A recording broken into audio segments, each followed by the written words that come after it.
Alright, what's up guys, it's Travis Flips here, and it's been some time since I sat down like this, wrapping my Flip Station shirt and talk to you guys. So I wanted to do a kind of like a Q&A session, just something like a break from all the hype recently and address some of you guys most common questions that you have. That's why I actually opened it up on Instagram, my Instagram story, and asked you guys like whatever beginners questions you have. Thank you so much. You guys sent a bunch of really interesting and good questions that I think will be helpful to not just yourself but to the community in general. By the way guys, this is based entirely on my own experience. They are by no means 100% accurate. So like everything else, right, you want to do your own additional research and make up your own decision as well. Okay, let's get into it. Alright, let's go. So the first question is from Brandon. Thank you so much for sending your question. Brandon asks, how do people access the card centering and how to see if it's off center?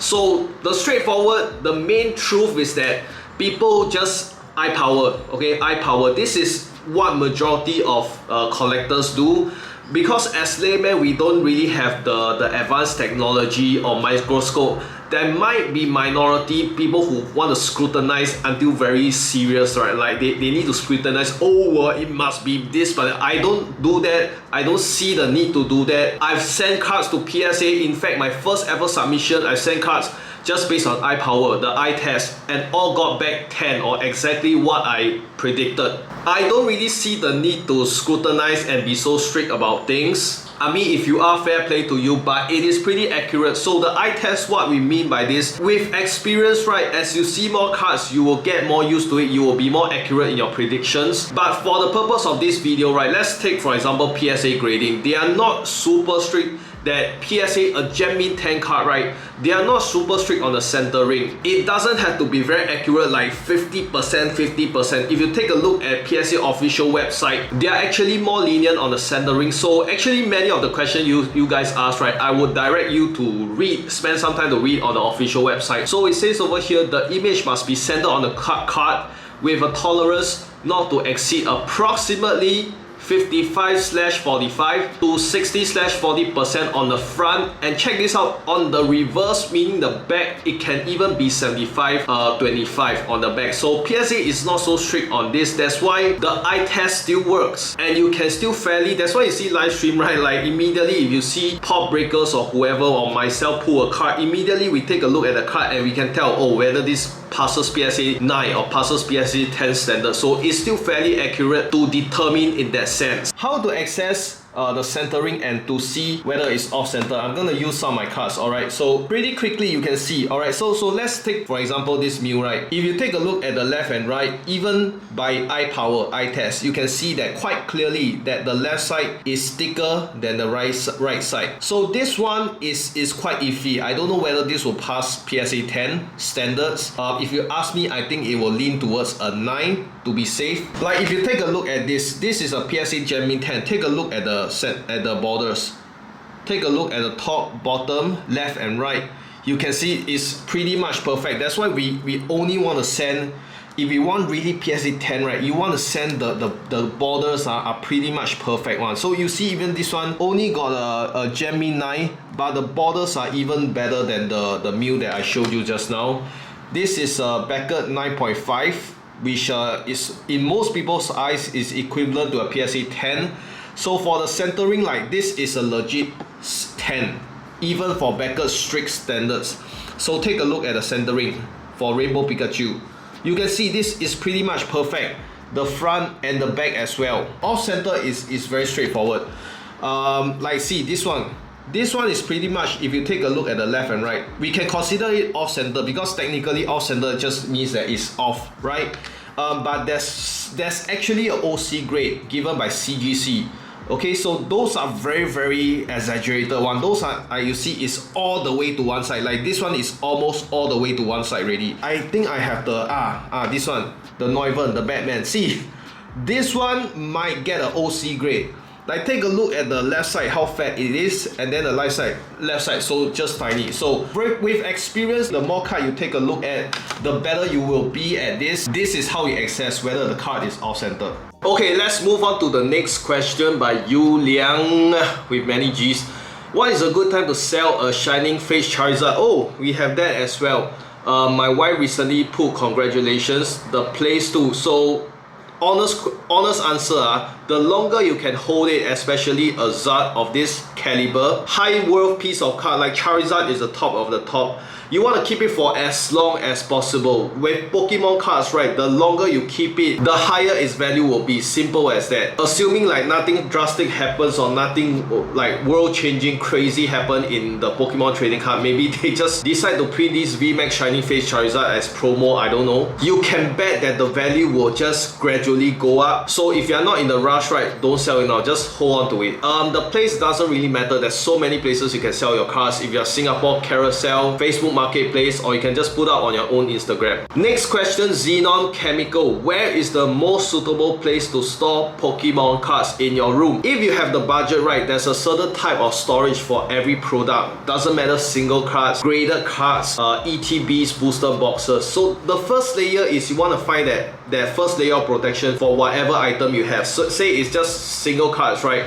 Then it's sleeves and top loaders. If it's sealed items, then you can see on the back it's a bit messy, but store them in acrylic cases. I'm talking about, of course, ETB booster boxes. There are some like the Pikachu figurine boxes. From my understandings, like our local brand Box is making acrylic case specially for those 25th boxes. One thing I learned also is the importance of having a cabinet, especially if you are really deep into this, right? You have so many things, right? I find myself lacking cabinet, so I also be trying to do a entire room sort of mini makeover to bring in like maybe one cabinet over here to actually store my sealed products. You can use binders as well. That's a great way to store your Pokemon cards, but binders would more be for if there's a theme, like I want to start a rainbow theme or a gold cards theme, or don't know, a waifu theme or whatever, then having a binder album makes more sense for it. But overall, right, just store them in an organized manner, like have a shelf or cabinet or wherever, one corner, one nook in your room for Pokemon cards. Alright, next, NYSC asks where to buy cheap booster boxes. I will answer this question because this is like common question 101. Booster boxes now,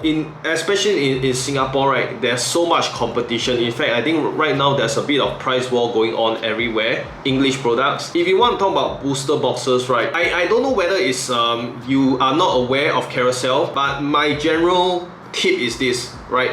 If you want cheapest of the cheap, right, go to Carousel, okay? You have to be involved in this. You cannot just like don't know. If you want, I'm giving genuine advice. If you want good stuff, then you must have the resources to get the good stuff. Alright, so go to Carousel, search focus, laser focus, Fusion Strike booster box. Okay, go to Carousel, type Fusion Strike booster box. You see still there's a lot, 170 plus to 180, $190 right now. Those are the cheapest you can get. From my experience, right, I really cannot pinpoint like where is like one simple answer, one simple place, because I found good deals from Facebook groups, from my own friends, from Instagram, from everywhere. So you just gotta open your eyes and keep a lookout. Next, Pokedog Prop asks, do you think the Pokemon hobby is gonna die down or continue like in the next 10 to 20 years? Long story short, right, I think Pokemon will still be here in my lifetime. I think Pokemon cards will still be here in my lifetime, but you have to be realistic about this. It's gonna go up and down, up and down, up and down. There's gonna be hype periods, there's gonna be low period. Right now, this year is the most hype period it coincides with the 25th anniversary, so right now we are living in the hype period. Next year, not so much, I don't know. I've spoken to friends, I've spoken to like suppliers, retailers, all these. We agree that the hype will die down. So some of them think like it may be like beginning of next year or even mid of next year, something that is right now is already dying already. Like some thought that it was dying after EV Heroes. So yeah, that's your answer. Alright, next question. Sorry, I don't know how to read your name, buddy, but what set this year do you recommend for new collectors to open? This is a great question. I'm not going to talk about Vivid Voltage, alright? I'm just going to start from Shining Fates. So the main sets, so Shining Fates, Battle Styles, Chilling Rain, Evolving Skies, Celebrations, Fusion Strike. Then Japanese, you have Shiny Star. Shiny Star V is last year, right? EV Heroes. EV Heroes is the main one. Alright, EV Heroes is super fun. So to open, if you want fun, right, your best bet is Evolving Skies. So Evolving Skies, maybe Celebrations, but I don't know of anyone that hasn't opened Celebrations. And Shining Face as well. Once again, if you haven't opened Shining Face, I would recommend that would be the first to open. So go get a Shining Face ETB. I think it's like 60 bucks now before the price rises. Next, Daniel asks, from your experience, is there a certain chase card which will be the wisest choice, booster box or ETB? It's all about luck to me. It's all about chance to me. There's no concrete evidence that pull rates are better for ETB than booster box. There is just no concrete evidence. Alright, so I've seen God ETB where there's 2 all arts in one ETB and there's zero all arts in booster box. So who is anyone to say? Alright, so just go with whatever product you want. Sorry, I cannot pronounce your name. Why is the Pokemon market so weird?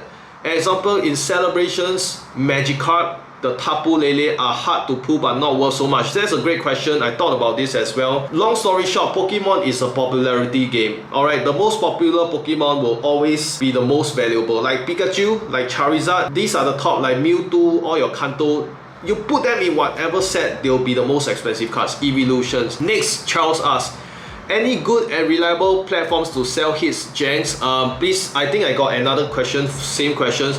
Check out my video, go search Travis Flips. I sold 10,000 bulk cards for ETB and cash, something like that. I did that, yes, I think 2 months ago. For a YouTube video, 20 minutes video, it explains everything, how I cleared 10,000 bulk commons, uncommons, reverse hollows, and I exchanged them for cash and seal products. Daryl Charizard, nice name, asks, why do people weigh packs? That's a great question as well. So if you guys are new to this, right, once again, there's no concrete evidence that heavier packs have better pull rates or lighter packs have better pull rates. It's all speculations, and if you see a certain YouTube video that says, oh, I proved that, you know, lighter packs or Pokemon packs can be weighed, it's based on what? 100 packs, 1,000 packs? So there's really not enough data points, at least in my opinion. Other people may disagree, but basically they weigh packs so that you can so-called have an unfair disadvantage. For example, you saw videos that lighter packs have better pull rates, have higher chance of SR or the alternate art. Then obviously you bring your weighing scale in, you weigh, you buy all the lighter packs, and then you have a higher chance of getting something good. And then the rest are just useless. What? Hello? Hi, hello. Yeah. Hey, sorry guys. I had a delivery. Alright, anyway, that's the reason why people weigh packs. Next, Brian Lim 8 asks, is there any trick to choose packs? Cause my luck is always bad. I always get green code. I also get green code all the time, buddy. Drastical Pokemon asks, how to spot fake cards and reseal packs from both retail and carousel. Need help, thank you. This requires a long form, kind of maybe like podcast style kind of answer, because there's so many elements going into this. I've done a kind of like exploration videos for my Cosmic Eclipse packs that I bought from Times Junior. I bought them and I was told, hey, these might be resealed because of the glue residue. Check that video out. So retail and carousel, right? I mean, from pictures, there's definitely no way to tell. Alright, from pictures, there's definitely no way to tell. Now, for fake cards, I just realized you asked for fake cards. Fake cards, I also done video on fake cards, so check that video out. But I just want to say this, right, on the grand scheme of things right now, there isn't really much people doing resealing packs, at least in Singapore. This isn't an issue, and both retail, I'm pretty sure that most, like 99% of the retail, and I've been to a lot of them and I talk to them, they don't do this kind of crap of resealing packs. Solo Jared asks, difference between GX and Vmax, which is better for a card collector? There's no difference. I don't play the TCG, so if you talk about competitive wise, right, there are differences, but for collecting wise, right, there isn't really a difference. They're just different kind of gimmicks for different years. For collector, there really isn't a difference. Alright, next, Felton Photos asks, how to budget between collection only cards and getting cards that are actually good for the meta? I'm not too sure about this question once again, because like good cards that are good for the meta, they may not necessarily be good for the collection. They may not be beautiful cards. So you really have to separate. Like, I don't play the TCG, once again, I'll be very transparent about this. So if you are talking about cards and the strongest deck for the meta, right, you won't even care about like your collection, like how do these cards look in my collection. Collection is all about whether you love the artwork, you love the history, you love the artist, you love the Pokemon. Meta is entirely different thing. Like I may not like Greninja, alright? The Greninja fans gonna hate me, but Greninja is a very powerful deck. So that's my take. Collection and the TCG game are different. Next question, Jackie Ong asks, how to keep your savings in check and not overspend on your Pokemon collection. This is a challenge that every collector face. Trust me. I don't care if you see on Instagram or social media whether this guy or girl, whoever has a like sick collection or what. Everybody, every single guy out there faces the challenge of not going broke with Pokemon cards, especially this year, even including myself. Budgeting is very important. I think maturity, to be honest, is a big factor as well. Like for me, I have family, I have a house, and I have all these expenses. So I have to pay for all this first before talking about Pokemon cards. Like cash flow is the most important thing for me, not Pokemon cards. If one day I have to sell all these Pokemon cards for cash flow to ensure my survival, I will. Okay, so it's just priorities, maturity. End of the day, these are just cards. Okay, Pokemon cards is just Pokemon. Jay Dong asks, what cards do you actually collect only? There isn't any cards that I only collect. Like, I'm not like, only Japanese collector, or I'm not like only waifu collector. I just collect pretty much whatever I like. Although I am starting like a gold binder. Yeah, it's nothing much at the moment, but I just think it will look pretty sick if I have like whole binder full of gold cards. Yeah, so next, Xiang Xiang BZ asks, do you think the Pokemon hype will die? I think we talked about this, but if you talk about pandemic, right, I think this is not, I don't think many people will disagree that COVID and the pandemic is a huge, I think it's the #1 reason why Pokemon cards is experiencing such a high right now. We've talked about this within the community, like so many people have the spending power, right? They cannot go overseas. Usually if you go overseas, you spend anywhere from 5 to 10k or even more per year. But now you cannot go overseas. You need to entertain yourself. You need to find some excitement into your life, and that's with this Pokemon hype. Oh, there's something I can do. Then people just throw all their traveling money, all their whatever money into Pokemon cards. But yeah, the hype once again is bound to die down, maybe like as soon as next year when borders open. I think when borders open, right, you'll see like Facebook groups, not so much box breaks already, guys, but Travis will still be flying overseas to film, to check out the Japanese Pokemon stores, overseas Pokemon stores for you guys. Tabletop Gaming _SG asks, top carousel sellers. I really don't know. To me, carousel is a compilation of individuals, so I can't recommend like this person is good. But there's one legendary name that stands out for me, is Krosna, Mr. Krosna. I don't know whether you watched this video. I bought my first card from you, Krosnar, Krosna, and he's like, I think over, is it 1,000 or 2,000 reviews and still perfect score, just super reliable. If there's one go-to name, carousel is Krosna. Next is Daniel asks, worst set this year, Boring Styles, Chilling Pain, or Fusion Yikes? Sad to say, but it's Fusion Yikes. From that 72 sleeve boosters to like 7-11 packs, not having any luck for me.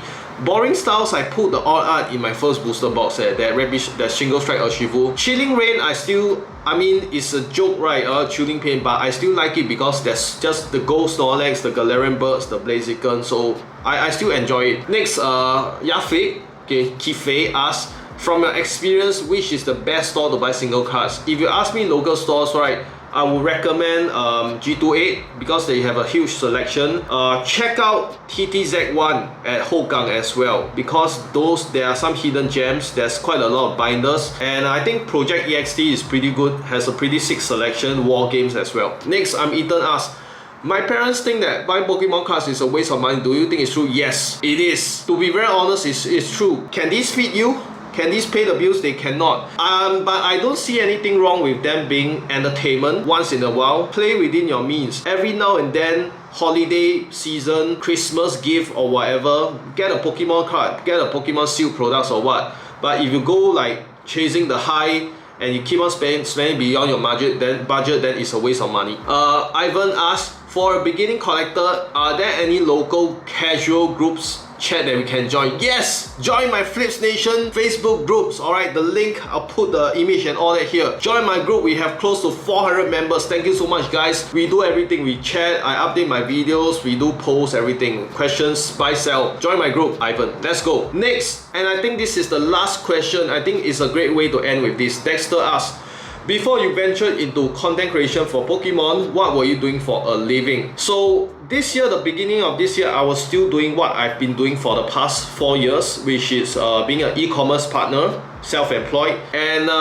yeah, but now I took a risk to become like a YouTuber full-time. That's why I say that whenever you guys join my box break, y'all watch my videos, y'all use your super chat during my live stream, all these, trust me, all this goes into content, and even more so, I will need more of your support as we continue, and you guys essentially determine whether I can continue doing this for a living. I'm putting myself out there and let you guys and the mass public determine whether I deserve to do YouTube, whether I deserve to be a content creator full-time as a career. It's not up to me what. The fans will decide, the viewers will decide. If I'm not cut for it, if you are not cut for doing YouTube, then you won't last long. And with this concludes the Q&A. I hope you guys enjoyed this and found some of these useful. Once again, I'm just sharing from my heart. So if I can help to answer all these questions, which are very